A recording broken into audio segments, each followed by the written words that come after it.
Hello and welcome to the Cook's Pantry. I'm Matt Sinclair, and the first recipe that I'm going to run through today with you guys is a good old banana bread. I absolutely love the versatility of this little number. It's breakfast, it's lunch, it can even be a cheeky little dessert to wind up the night, and I'm going to share with you guys my bulletproof recipe. I think the easiest way to break this one down and to walk you guys through how to put a good banana bread together is basically we're going to put together the dry ingredients, put together the wet ingredients, combine them in the oven at 170, and that's it. So what we've got here is 2 cups of self-raising flour, and then in there we're going to combine the next dry ingredient, some desiccated coconut. Now banana and coconut, they're really good friends, so that's why I've thrown this one in here. It just gives a different flavor to it obviously, but it changes the texture as well. It gives it a nice fluffiness. So we're going to go in with about 3/4 of a cup of the desiccated coconut. There's a little bit left in there, and the reason being, when I grease the tin with a little bit of the extra virgin olive oil, I'll just dust it with a bit of the desiccated coconut, and what that does, it creates a little bit of a crust. So in a perfect world, it should just pop out and it won't stick to the base of your tin. 1 teaspoon of the bicarb soda, and what that does is that creates the aeration and the gas within the batter that's going to give it that nice crumbly texture to it, which is exactly what we want. And just a little pinch of salt. Now I like to add a little bit of salt to anything that I'm baking, even any desserts, not all of them, but sometimes what it does, it just reins in the sweetness, and it gives a different dimension to it, which is always really, really good. Move on to the wet mix. So we've got 3 medium-sized, really ripe bananas that we've just roughly mashed up. You don't want to blend it into a puree because I feel with a banana bread, you still want a little bit of texture in there. So keep some decent sized chunks in your batter, which is really good. Brown sugar, always go with the brown sugar. We've got a good cup of that here.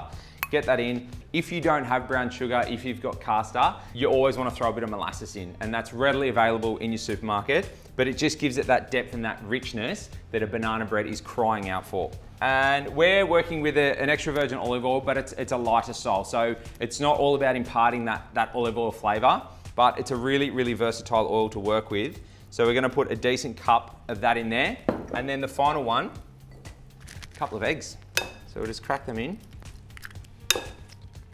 2, no shell.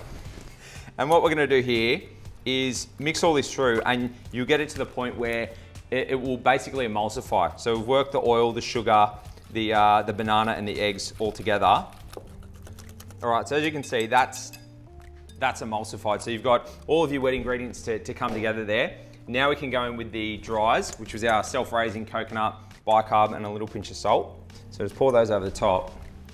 And what we want to do, you don't want to rapidly beat it or whisk it through. You don't want to overwork it, because that's going to change the texture of it when it bakes. You'll overwork the flour. We're not needing a bread dough here. We just want to gently bring it together. If there's a few lumps in there, doesn't matter. You're better off to be nice and gentle with it and don't overwork it, and you'll get a much better, much fluffier, lighter result with your banana bread. All right, so that batter is just combined. We don't want to work it anymore. Finally, we're just going to grease this tin like I was talking about before. A little bit of oil in there. We'll brush it around, coat it with some of the desiccated coconut, and that's going to give us a nice little crust and ensure that it doesn't stick, doesn't burn, and it should, in theory, it should just pop out, and we'll be well on our way to having some banana bread. So I'm just going to move this around and then coconut in. We'll just give it a shake. Roll it around. That's what I'm talking about there. You can see, got a nice even coating of the desiccated coconut, and that's gonna give us a great crust when we bake this banana bread. All right, in we go.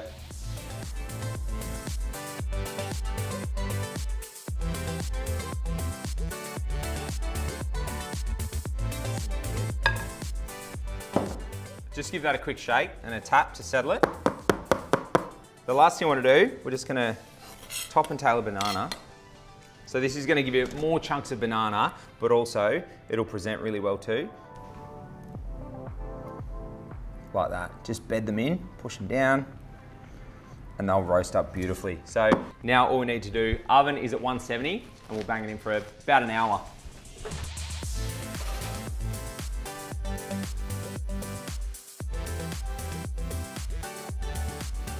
All All right, we had that one in the oven for just over an hour at 170.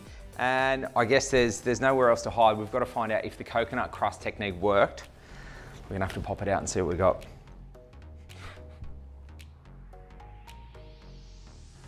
Love it. We are well and truly home and hosed in the clear. That has worked an absolute treat. This has got a beautiful crust biscuity top on it.